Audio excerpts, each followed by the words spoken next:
पुराने तेवर में नजर आए पूर्व डिप्टी सीएम और बिहार सरकार में कृषि मंत्री विजय सिन्हा पहले ही की तरह ऑन द फ्लोर अधिकारियों की क्लास लगा रहे हैं। नमस्कार, आप देख रहे हैं देशवाणी न्यूज। मैं हूं आपके साथ वाशवी। देखिए, बिहार के पूर्व डिप्टी सीएम और मौजूदा सम्राट सरकार में कृषि मंत्री विजय सिन्हा बिल्कुल अपने पुराने तेवर में नजर आ रहे, जैसे वो राजस्व एवं भूमि सुधार विभाग में थे, जहां पर सबके सामने अधिकारियों की क्लास लगाते थे। जन सुनवाई कार्यक्रम में आरओ और सीओ की क्लास लगाया करते थे। वैसा ही अब देखने को मिल रहा है कृषि विभाग में भी महत्वपूर्ण कार्यक्रम का आयोजन किया गया था। खेती बचाओ अभियान की शुरुआत की जा रही है और ऐसे में अधिकारी जो है वो जैविक खेती और प्राकृतिक खेती दोनों के बीच में अंतर बता रहे थे, लेकिन तभी अचानक से विजय सिन्हा उन्हें टोकते हैं और कहते हैं कि रुकिए रुकिए और बताइए कि जैविक खेती की शुरुआत कब हुई थी। ये भी बताइए कि गौमूत्र के क्या क्या फायदे होते हैं और क्या क्या इन सब चीज के फायदे होते हैं, आपको बताना पड़ेगा। उस समय अधिकारी जो है थोड़े नर्वस हो जाते हैं, जवाब भी नहीं दे पाते, उनके तो पसीने छूटने लगते हैं और सभी लोग जो है वो हक्के बक्के हो जाते हैं, शांत हो जाते हैं, विजय सिन्हा की ओर देखने लगते हैं। इसका एक वीडियो क्लिप भी सामने आया है कि देखिए कैसे विजय सिन्हा अधिकारियों की क्लास ले रहे हैं, वो भी सबके सामने। जो हमारा उत्पाद है उससे फसल होते थे, उसको कहीं बर्बाद नहीं होने दे, कहीं उसको फेंके नहीं। और जो प्राकृतिक के रूप में जो कहा जाता है कि जुआ मिल घना मिल या हम लोग अगर कीट व्याधि लग गया तो निवास से आवास को बनाना है। अपने जो खेत पर जो पत्तियां हैं उन्हीं से और कुछ गोबर का घोल प्लस गौमूत्र, वो भी देसी का कहा जाता है, देसी है तो ज्यादा उसमें जीवाणु रहते हैं। आप लोगों को मालूम नहीं होगा कि ये ग्राम अगर हम जैविक प्राकृतिक खेती का मीटिंग उठाते हैं तो उसमें एक और जीवाणु होते हैं और बढ़ते हैं 72 घंटे तक लगातार बढ़ते रहते हैं। जैविक खेती कब से अभियान आया? जैविक खेती अभियान ये छात्रावास है तो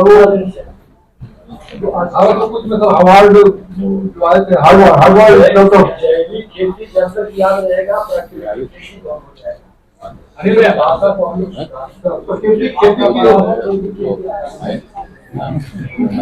प्राकृतिक खेती की तरफ हम लोग बढ़ना है क्योंकि हम लोग को सारे संसाधन इस अभियान के अंतर्गत हम लोग उसको पंचायत स्तर पर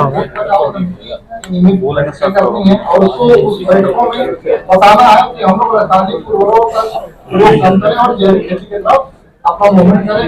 और जितने भी हमारे किसान बंधु हैं, मान लीजिए कि उनके पास अगर 10 बीघे खेत है तो कम से कम 25% खेत का जो भी मतलब एक चौथाई 10 एकड़ है तो आपको 2.5 एकड़ में अपना प्राकृतिक खेती करें।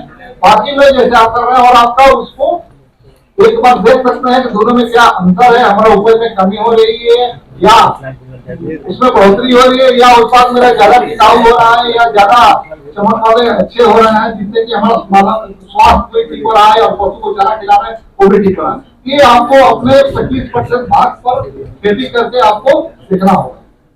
इस अभियान में हम लोग बिहार के 2 जिले जो बीएपी में सबसे ज्यादा कंजम्पशन किए हैं, वहाँ ये विशेष रूप से अभियान चलाया जाएगा और उसमें 5 टीमें काम करेंगी जो हमारे केवीके, आईसीआर और आत्मा के सहयोग से सारे किसान को इस विषय को प्रशिक्षण दिया जाएगा कि स्वास्थ्य हेल्थ कार्ड के आधार पर हम लोग कैसे रोगों का संतुलित प्रयोग करें, आपको प्राकृतिक खेती अपनाते हुए अपने खेत में कैसे उपज करें और किन किन फसलों को हम लोग लें ताकि प्राकृतिक खेती में उसको अधिक उपज मिले। देखिए, साफ तौर पर कहा जा रहा है कि विजय सिन्हा पहले की तरह ही एक्टिव है। आपने देखा क्लिप में कि किस तरीके से अधिकारी को बीच में रोकते हैं और उनसे सवाल करने लगते हैं कि बताइए जैविक खेती की शुरुआत कब हुई थी।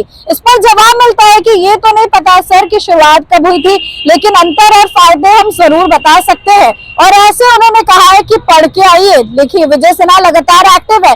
पहले राजस्व एवं भूमि सुधार विभाग में हलचल मची रहती थी और अब कृषि विभाग में भी यही देखने को मिल रहा है। तो फिलहाल इस खबर में बस इतना ही। आपकी क्या राय है कमेंट सेक्शन में जरूर शेयर करें और देखते रहे देशवाणी।